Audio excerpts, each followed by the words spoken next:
Hello, everyone. Welcome to another episode. So, in this episode, I'm going to be talking about Jason Tatum. So, this is Jason Tatum part two. Remember, I did a part one, where I talked about what the Lord showed me regarding that, superstar Jason Tatum. But in this video, I want to just expand further. I'm going to explain what is going on with Jason Tatum, but I'm also going to bring your attention to what is happening in the NBA. When you look at the NBA, you look at an organization, very neat, a lot of talented individuals, people like Kobe Bryant, Shaq, all these superstars in the NBA. And so when you take a look at NBA, it looks like a melting pot for talent, right? Because you have to be talented to even make it to the NBA. Right. So, but when you make it to the NBA, what a lot of people do not understand is that because the sports are limited, right? You can only have 5 players, right, on the court, at any given time, right? From each team, 5 players each. So sports are limited. So what you will see in the NBA is that there's a lot of competition. There's a competition to get into the NBA. There's a competition to stay in the NBA, right? And there's also a competition to be a superstar. And anytime you see an environment where there's a competition, what you will have is that there will be people that are looking for advantage, right? People would want to have an advantage over the other, right? And this is the right breeding ground for witchcraft, right? Because if the common denominator between everybody in the NBA is talent, then you need an extra edge. And some players can achieve this edge by dedication, practice, commitment, but others achieve this result by witchcraft. And so it is very difficult to spot witchcraft in the NBA because everyone is talented.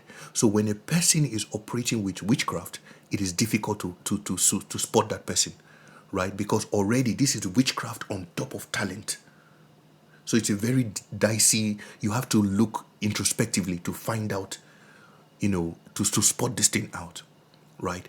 And so when you look at the NBA, just like, celebrities that I spoke about, you see a lot of players who make it to the NBA, but they just fall off for no reason. They lose their game.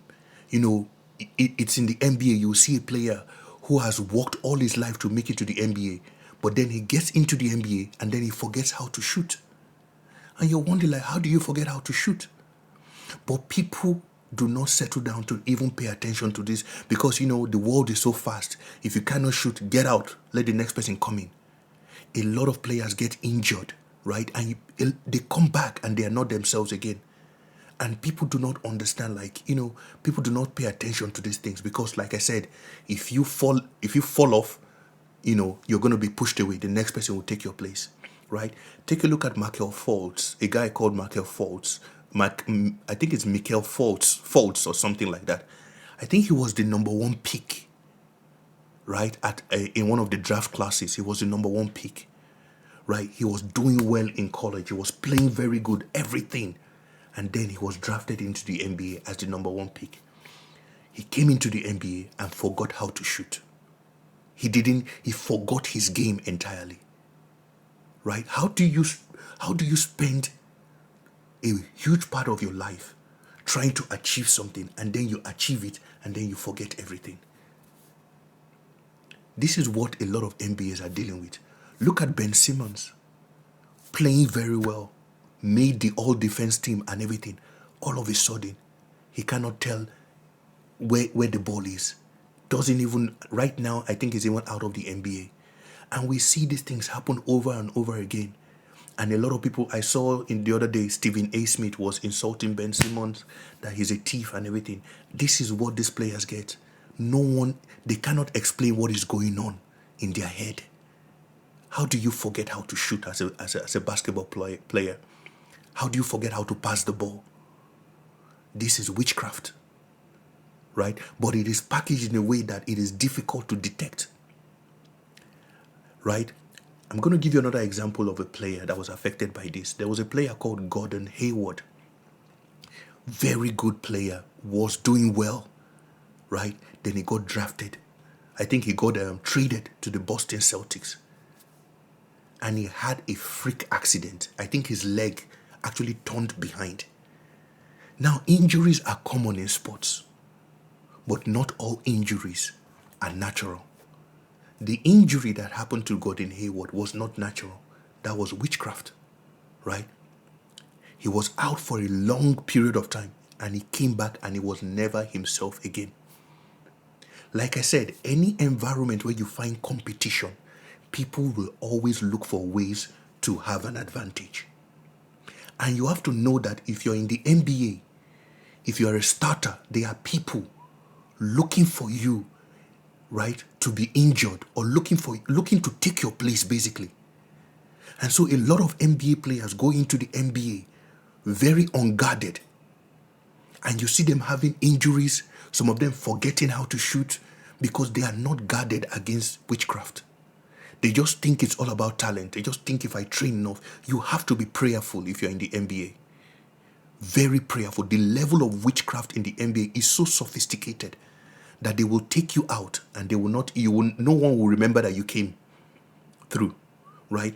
So let's go back to Jason Tatum. So Jason Tatum is a basketball player, plays for the Boston Celtics, right?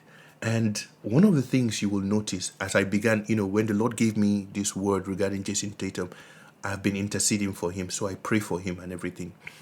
And when I started thinking about it, it began to, open up to me that even the injury he had last year was as a result of witchcraft manipulation. And there is a reason why he had that injury last year, because they wanted him to be out of the court this year. So basically, they don't want him to participate this year. And there's a reason for that as well. Now, you need to understand, like I said, where there is competition, you will always find people that want to have an advantage, right? Somewhere, somehow, some people were able to read into the stars or into the heavens, and they saw that in 2026, this young man was supposed to be the MVP of the league, right? He was supposed to be the MVP of the league. Jason Tatum, 2026. He was supposed to be the league MVP. Now, someone has peeped into his future, has seen that thing, and so they caused an injury for him in 2025. Now, the injury that he had, right, it takes a long time to heal. I don't know if it's Achilles or something. It does take a long time to heal. But supernaturally, that guy has, the Lord has done something. His recovery has been, it has been sped up, right? So he's back to himself and all that. But now he's having mental challenges. And I saw a statement. He said, I want to come back as me. I want to come back as full. I want to come back fully as me. So basically, he's beginning to doubt himself, right? And that is also witchcraft. Do you get? So all these things that these basketballers face mentally, not all of them are based on stress and, science, all these mental disorders. Some are witchcraft. They operate, they send certain witchcraft to the mind of these players. They lose their confidence. They lose their IQ, right? And so it's something that we need to understand. And one basketballer that has faced tremendous amount of witchcraft is that guy in Dallas, Kyrie Irving, right? But that one understands the game, so he's able to protect himself, right? He understands what is going on. But there are a lot of players that do not understand what is going on in the NBA. As a matter of fact, I think Kyrie Irving is also injured and he will not be playing for this season, throughout the season. Right? So these injuries are not normal, right? A lot of people, but again, like I said, people will say in sports, injuries are part of the game, right? But what people don't understand is that there are a lot of people that benefit from the injuries of these players. So witchcraft is in full effect in the NBA, right? And so sometimes, we need to pray for these players. Currently I'm praying for Jason Tatum. I don't know him from anywhere, right? I pray for his recovery. I pray for his mental health. I pray for, his body. I pray, that God, what the Lord has planned for him will not pass him by. Because, one day I went to his Instagram profile and I saw on his profile, he said, play for Jesus or something like that. He said, I play for Jesus or something like that. You can see that the Lord has, plans for that young man, right? But people want what has been given to him, right? So when you see a superstar just become the MVP, it is not talent alone. I can tell you that. There are a lot of players in the NBA that are operating with much more than just talent. And this might be the same in all sports. The Lord has not shown me. The Lord has just shown me NBA. Lot of witchcraft. And like I said in the previous video, I saw in a situation where a number of people were performing a sacrifice, and this sacrifice was targeted as Jason Tatum. Because they probably had some artifact of his, because I saw him in the middle of these people and they were performing the sacrifice. And this was a group, this was some sort of esoteric group, because they were all educated people.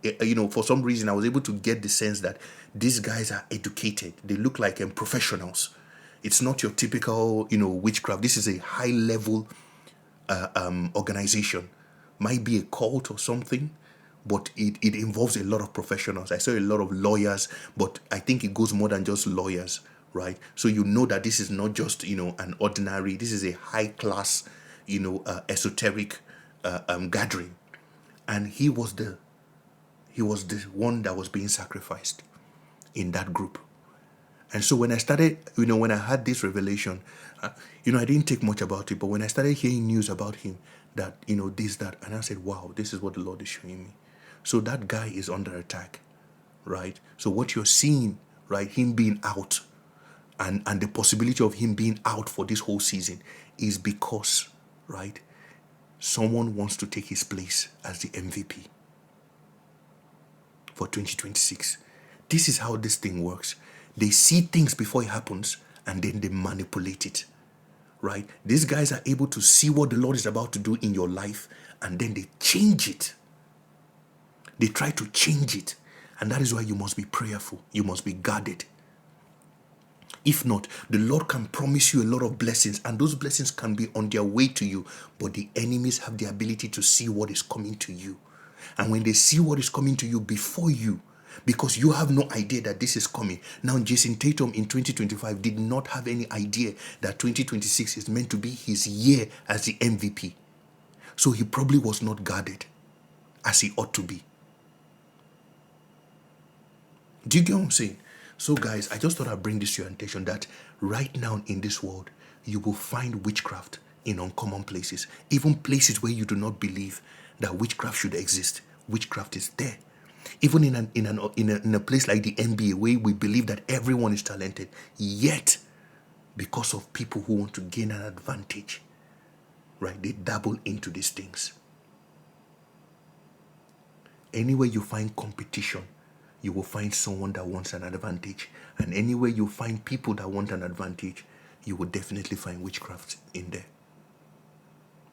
So guys, and again, just to balance that, I'm not saying that having an advantage is a bad thing, but we know that when people, because you can gain an advantage by being dedicated. We see Michael Jordan, going to shoot at night. You can gain an advantage by being dedicated, by honing your skills and your craft. But we know that there are people that will not go down that route of dedication, of diligence. There are people who want it the easy way. Just take him out. Especially when the other person you're competing with is already going down the route of diligence and dedication. And you cannot you cannot be more diligent than them. People will usually go down the route of witchcraft. Anyway, guys, I just thought I'd, talk to you guys about this. Please pray for Jason Tatum and pray for any basketballer that you see. Don't laugh at them when you hear their stories that this guy, he got drafted as the first pick, but he messed up. He didn't do well. A lot of NBA players like that. I can go on. Markel Fultz. There was one other guy, prospect. And then he came in and he didn't even know what he was doing anymore. They confused his head. Right? So please pray for them. When you see this news on your scroll, on your timeline, please pray for these basketballers. Pray for any sport athlete. Pray for them. They are dealing with a lot of witchcraft. All right, guys, I'll talk to you in the next one. Bye for now.